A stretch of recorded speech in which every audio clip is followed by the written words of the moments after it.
हरे कृष्णा जी, राधे राधे। मैं ग्रंथ मधुर ज्ञान चैनल में आप सबका स्वागत करती हूँ। माघ महीना शुरू हो गया है।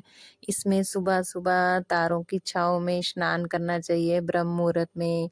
अगर जैसे अब कलयुग है या कोई व्यवस्था ऐसी नहीं है, जैसे हम बीमार हैं या कुछ है, लेकिन हमारा मन तो कर रहा है माघ महीने में स्नान करने का, तो आप जैसे उठना तो होता है ब्रह्म मुहूर्त में, अगर नहीं उठ सकते तो कम से कम सूरज उदय होने से पहले उठ जाइए, स्नान कर लीजिए तारों की छाँव में। 6 साढ़े 6 बजे भी उठ जाओगे तो कोई बात नहीं, भगवान कुछ तो हमारी मार्क्स देंगे हमें। ऐसा तो नहीं है भगवान हमें निग्लेक्ट कर देंगे कि ये मेरा अच्छा भगत नहीं है। आप उठिए, स्नान कीजिए। इस महीने में तो गंगा स्नान अति उत्तम, अति भारी माना गया। अगर आप किसी तीर्थ स्थान में गंगा हरिद्वार जा सको तो बहुत ही अच्छी बात है। अगर आप बाई चांस नहीं जा पा रहे या ठंड की वजह से आप नहीं वहाँ स्नान कर पाओगे, आप अपने घर में गंगा जल बाल्टी में 2-3 बूंदे डालिए, ड्रॉप्स डालिए और उसी को ही गंगा मैया का नाम लेके स्नान कर लीजिए कि मैं, हे गंगे मैया, मैं यही यही मेरी हर की पौड़ी है, मैं यही आपका स्नान कर रहा हूँ। तो आप मानसिक रूप में करोगे तो आपका अवश्य लगेगा। भगवान मानसिक रूप में हर एक तरह की सेवा, पाठ, पूजा स्वीकार करते हैं। इस महीने हरि और हर की महिमा है। इस महीने शिव जी का पंचामृत से अभिषेक किया जाता है।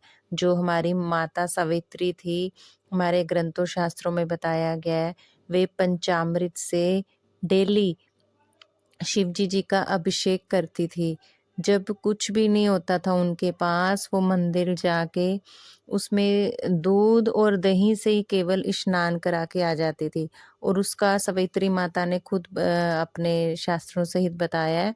परिणाम ये हुआ कि उसके पति कभी बीमार नहीं पड़े, वो हमेशा स्वस्थ और प्रभु कृपा से आनंद में रहे हैं। दूध और दही से स्नान कराने से वंश वृद्धि बढ़ती है। यदि बेटी स्नान कराती है पंचामृत से या दूध दही से शिव जी को, कुंवारी कन्या, तो उसको सुंदर घर वर प्राप्त होता है। यदि कोई विवाहिता स्नान कराती है तो उसके वंश वृद्धि बढ़ती है। माघ महीने में स्नान की, पंचामृत की, गंगा स्नान की बहुत भारी महिमा है। इसमें हरि और हर यानी कि ठाकुर जी और शिव जी की दोनों की पूजा अर्चना, वंदन, स्नान का अति महत्व है। इस महीने में धरती पर सोया जाता है। अगर हो सके तो आप 30 दिन धरती पे सोइए। अगर नहीं सो सकते तो कम से कम 1 हफ्ते में 1 बार धरती पे सोने का प्रयास कीजिए, तो आपको भगवान अवश्य अपनी कृपा प्राप्त जरूर करवाएंगे। तो इस महीने आपने दान पुण्य अवश्य करना है। आपने 30 दिन है तो 30 दिन का दान सोच लीजिए। कुछ ना कुछ गरीबों को, जो असहाय दुखी हैं, उनको कुछ ना कुछ दान अवश्य कीजिए। और इस महीने में ब्राह्मण भोज का अति भारी महत्व है। इस महीने खीर पूरी का आप दान कर सकते हैं। ब्राह्मण भोज अवश्य करवाना खीर पूरी का। तो किसी ने अगर हो सके तो 30 दिन ब्राह्मण को घर बुला के भोजन करवाइए। नहीं हो सकता तो कम से कम ब्राह्मण को मंदिर में दे आइए। और हफ्ते में 1 या 2 बार ब्राह्मण को अपने घर बुला लीजिए, उसको खीर पूरी का प्रसाद जरूर अवश्य उसको खिलाइए। ब्रह्म मुहूर्त में उठना अवश्य है, लेकिन नहीं उठ सकते तो कोई बात नहीं, तो आप लेट से उठ जाना। जो ये कार्तिक महीना होता है इसमें तो हम अवश्य उठ जाते हैं सुबह। कार्तिक महीना में स्नान करना आसान होता है। इस माघ महीने में ठंड बहुत होती है, इस महीने में उठना मुश्किल होता है। और कार्तिक महीने और माघ महीने की अगर तुलना की जाए तो कार्तिक महीने से भी ऊपर है माघ महीना। ये शिव जी का महीना होता है।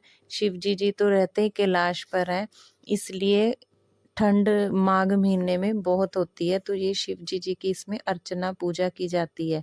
यह महिमा भगवान को अगर आप शिव जी की पूजा करते हैं तो विष्णु भगवान प्रसन्न होते हैं, विष्णु की पूजा करते हो तो शिव जी प्रसन्न होते हैं। हरे कृष्णा जी, राधे राधे। और इस महीने में आपने कोई ग्रंथ अवश्य पढ़ना है, हो सके तो पद्म पुराण पढ़िए, भागवत गीता पढ़िए, पूरा पढ़ दीजिए इस महीने। और आसन लगा के भगवान के सामने दिया जोत जला के, दिया जगाने के बाद आप पाठ करना, पाठ के दौरान आपका दिया बुझना नहीं चाहिए। ये जो दान पुण्य, ब्राह्मण भोज, सुबह स्नान और हरिहर की पूजा, ये सारे हमारे सत्कर्म है। इससे हमारे स्वर्ग के रास्ते खुलते हैं, हमें स्वर्ग की प्राप्ति होती है। और माघ महीना आपका शुभ जाए। हरे कृष्णा जी, राधे राधे। आपको भगवान की हरिहर की अति कृपा प्राप्त हो। अगर वीडियो अच्छी लगे तो लाइक शेयर एंड सब्सक्राइब कीजिए।